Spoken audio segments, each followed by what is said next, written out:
Cool. So that works. Hi, my name is Erwin. Short introduction.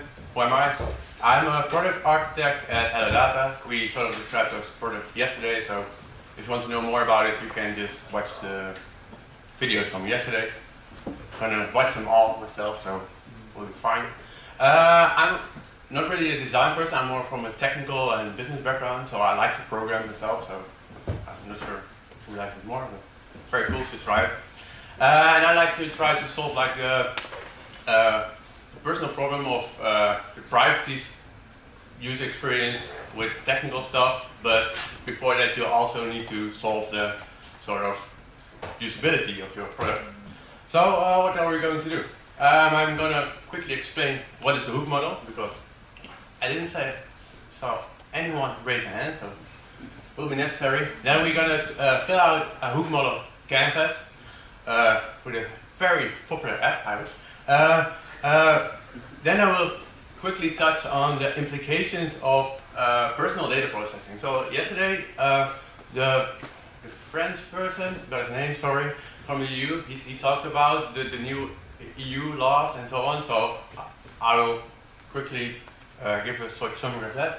And then I will introduce an extended hook model context, so how to use with privacy. So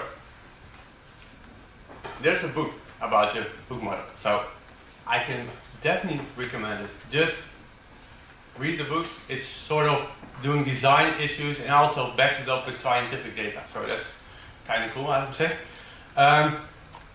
So what's the hook model? So the hook model, so what it said, how to build habit-forming products. So let's quickly just say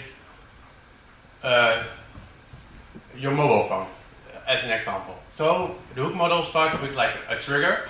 Why do you want to do something? You get triggered. You can have external triggers, so you can have like a phone is ringing. Okay, cool, external trigger. Internal trigger. Okay, I want to call someone because I'm bored, whatever, I need something from them.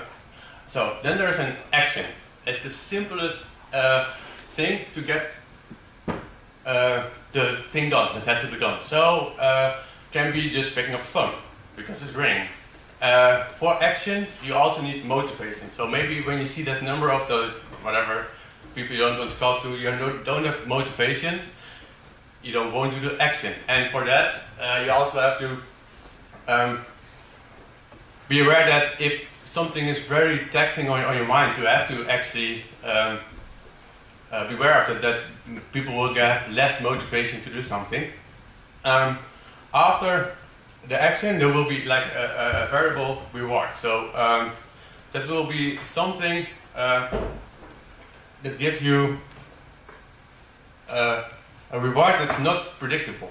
Something is not engaging if you know exactly what you get. So telephone example, you pick up the phone because maybe you get called and maybe something happened, whatever. So if you exactly know it's this telemarketer gonna ask me if I want to have a new bank account or whatever, you're like, I know what's happening, whatever, not interested. Okay, so last step is investment. So this is like the sort of thing, little bit of work you have to do, or something that aligns up the next trigger. So by calling someone, you give someone your telephone number, and the investment is they know your telephone number, so they can call you back. So there's like a new trigger aligned. So the book goes into depth a lot better, but this is like the main gist of it. So so now we need to do a short exercise. So for that, okay, who knows Pokemon Go? At least a bit. Yay! Yeah? Okay, cool. For the people not knowing it, why? And it's like you walk like this to the city, and then you find Pokemon. That's like cool. And you've got to catch them all. You gotta catch them all. Yeah.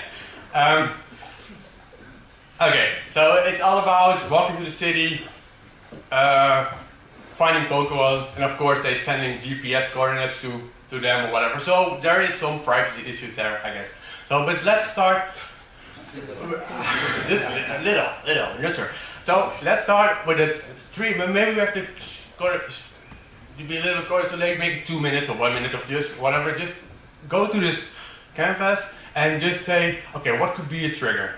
Am I bored? Then what's the simplest action? So if you know the Pokemon, you can also do it for like your own application. Doesn't really matter. Just try to think of some potential things you can do for every step. So you can think about it, and then I will go to my solutions. But give yourself like some time.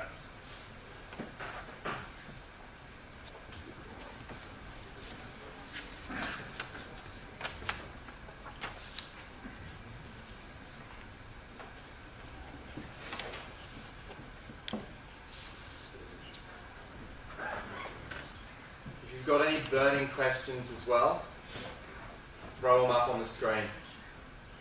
Not literally, like type them in and they'll go up there.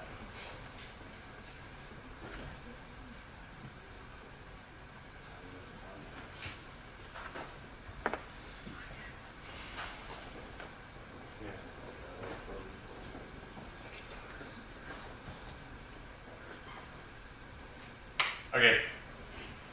Probably not 2 minutes, but hey. Possible answers. So for triggers, boredom, just procrastination, or maybe because your colleagues are late and you think, well, if they're not working, I'm not going to work. Simplest action would be, okay, I'm bored, so open the app, and okay, cool, are there any Pokemons around? My variable reward will be, oh yeah, Pikachu, you know, because, yeah, seriously, that's like, yeah, okay, I don't have it, shit. So other random Pokemons, and the investment would be like, I can evolve them. It's a simple thing. I can just brag to my friends I have this one. So the simple stuff. Okay, so quick to some more actual definition stuff. So this is like an abbreviation of the GDPR definitions of consent to processing of personal data. So personal data, any information relating to an identified or identifiable natural person, processing any set of operations which is performed on personal data, automated or not, so it doesn't really matter, and consent.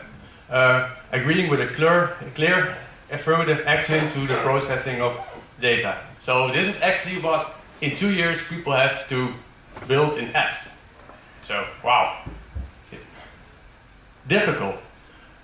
Also, if you want to make engaging products. So, some complications that arise from this stuff. From now on, the simplest action is not always what is required. So, maybe I only want to open the app and I want to start catching Pokemons or whatever, and then they ask me, oh, you have to do something. Please fill out this consent form, but yeah, it doesn't gonna work. It's not very simple, it breaks the cycle. Also, just giving consent for consenting is not really engaging. So privacy is something that's sort of irritating. It's the same as security.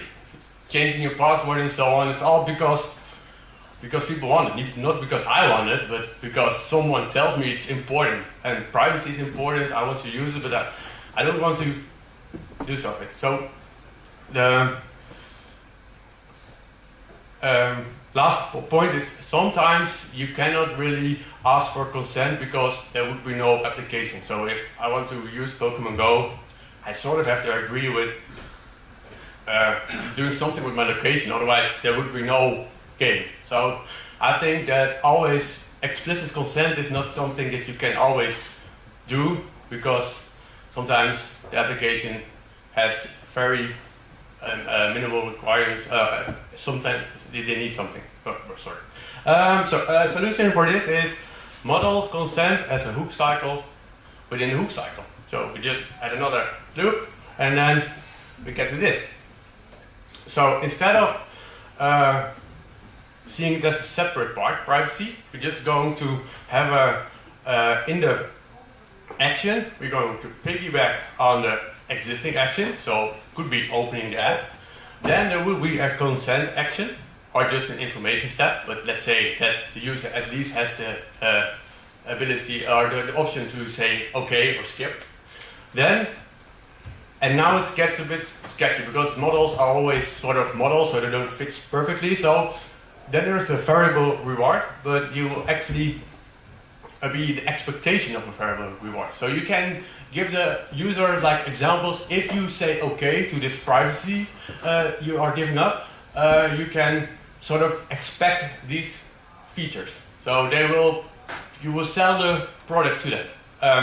And after that, there will also be the expectation of investment. So if I can store location data, then I can give you more triggers or whatever. So this is something in the future, not happening right now.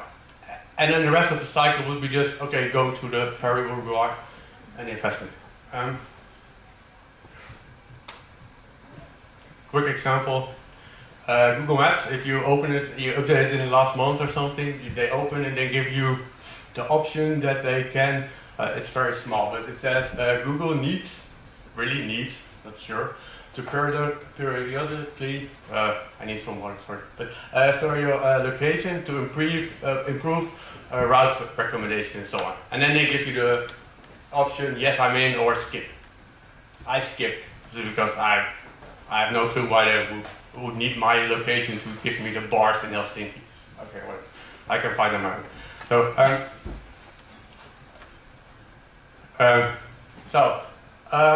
another short assignment.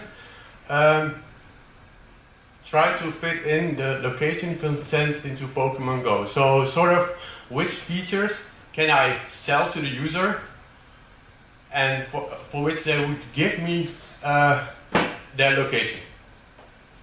So, just think about it. If you're unsure, just try something up, and I will come back in 2 minutes. So.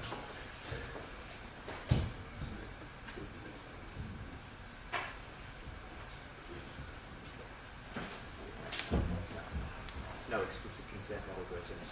No, but they're giving. They are using it. Yeah. So what you're saying is you're just not asking. So No, it's implicit consent. this is not. That's very arguable. Well, I'm not saying whether it's justifiable. Yeah. But you're asking us to propose how Nintendo can put in something extra that creates the need for users to give consent. Within the context of the general data protection Okay, regulation. so how to apply them? Yeah. Yeah.